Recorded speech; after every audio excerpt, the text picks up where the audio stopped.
بطل العزومات اللي مفيش سفرة مش بيكون عليها، أيوة هو الجلاش باللحمة المفرومة أو البروك التركي. مش هتفرق المسميات، المهم اللي احنا هنعمله النهاردة بحشو مميز قوي، هنعمله زي ما قال الكتاب حرفيا. هقول لكم النهاردة ازاي نعمله مورق وطري وفي سنة قرمشة في نفس الوقت. اقول لكم على حشوة مميزة قوي ممكن نستعملها في البشاميل، نستعملها في السمبوسة، أو نستعملها في الرقاق كمان، هتبقى مميزة قوي وهتشكروني عليها إن شاء الله. هقول لكم ازاي تطلعوه بلون ذهبي جميل كده. حطوا لايك للفيديو، سبسكرايب للقناه لو اول مره بتشوفوني. يلا بينا نسمي الله ونصلي على رسول الله عليه افضل الصلاه والسلام. فيديو النهارده بسم الله.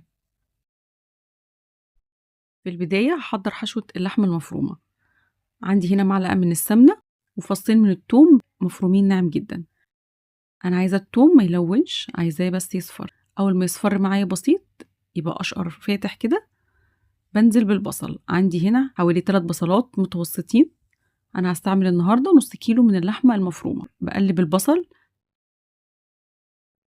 بدي البصل تشويحه بسيطه لحد ما يدبل، وبعد كده هنزل بالجزر وكمان مكعب من المرق.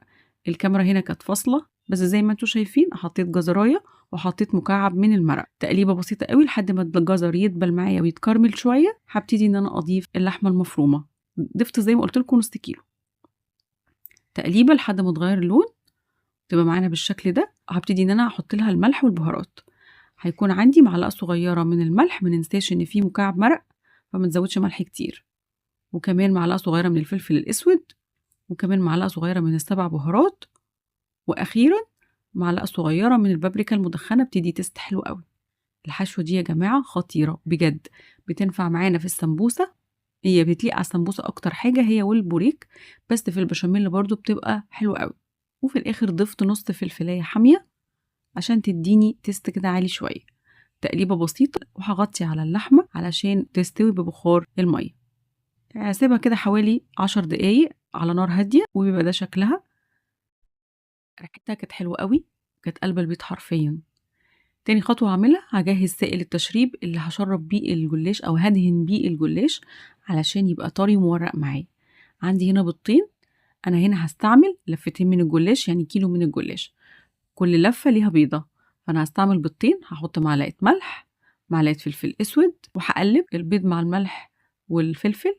وبعد كده هضيف معلقه صغيره من البيكنج باودر. البيكنج باودر طبعا هيعمل لي على ان الطبقات الجلاش تورق معايا وتنتفخ في الفرن.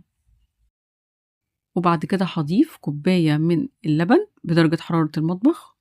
وبعد كده هضيف كوبايه الا ربع من السمنه السايحه واقلبها كويس جدا. وبكده يكون جاهز معايا سائل التشريب اللي هيخلي البوريك بتاعي منتهى الجمال. هسيبه على جنب كده. احنا عندنا حشوة اللحمة المفرومة وعندنا سائل التشريب. بعد كده هيكون عندي صينية مقاس 30 في 40، هدهنها بكمية حلوة قوي من السمنة. ما تبخلوش ابدا بكمية سمنة حلوة في الصينية، ودهنوا كمان الجوانب حلو علشان الجلاش ما يلزقش. في ناس بتشتكي ان الجلاش بيلزق بسبب ان احنا مش بندهن كمية وفيرة من السمنة.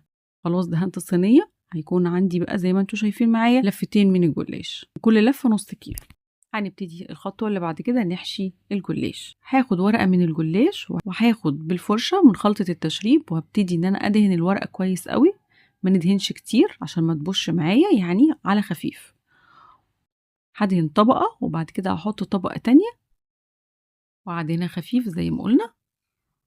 وهاخد طبقة تالتة من الجلاش، يعني كده انا خدت 3 ورقات من الجلاش. الورقة التالتة مش بتدهن اي حاجة. هبتدي اضيف العصاج بتاعي.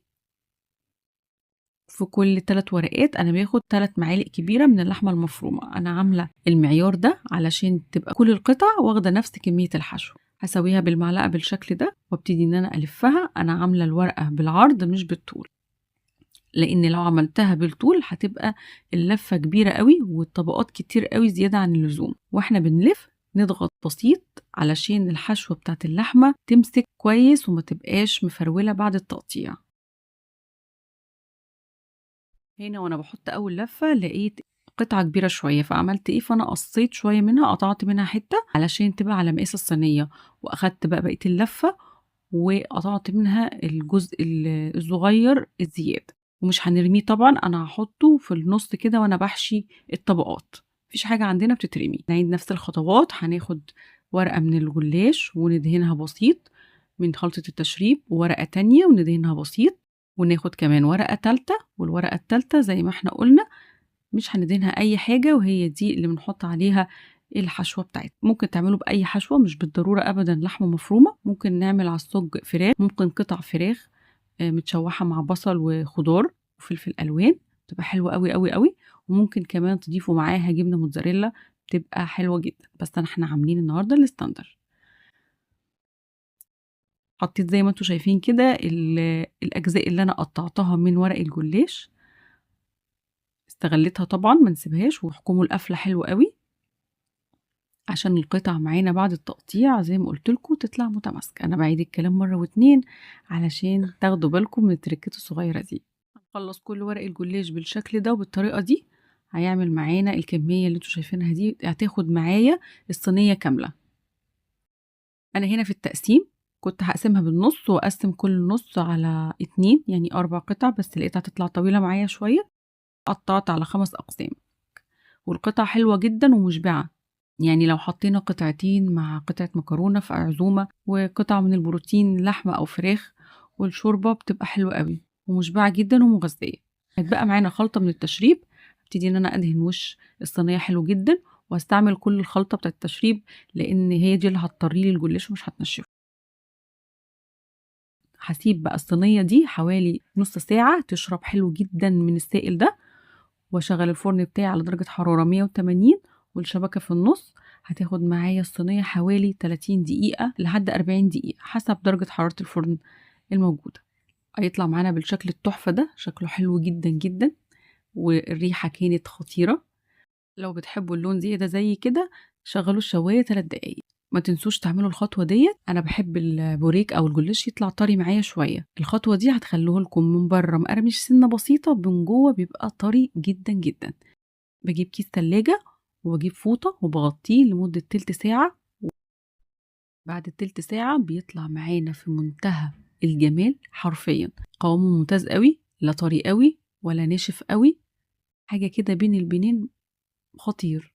بص شكل القطع عامل ازاي، بصوا الحشو، بصوا التوريقة، طري جدا ومورق، طعمه لذيذ قوي. انا اوعدكم ان الوصفة دي هتشرفكم وترفع راسكم قدام حبايبكم وقدام ضيوفكم. بس كده كان فيديو النهاردة، اتمنى يكون فيديو النهاردة عجبكم وفاتكم ولو 1%. لو عجبكم الفيديو لايك وشير وسبسكرايب للقناة لو اول مرة بتشوفوني. اشوفكم على خير في وصفة جديدة وفيديو جديد. كان معاكم شيماء حسن، ومع السلامة.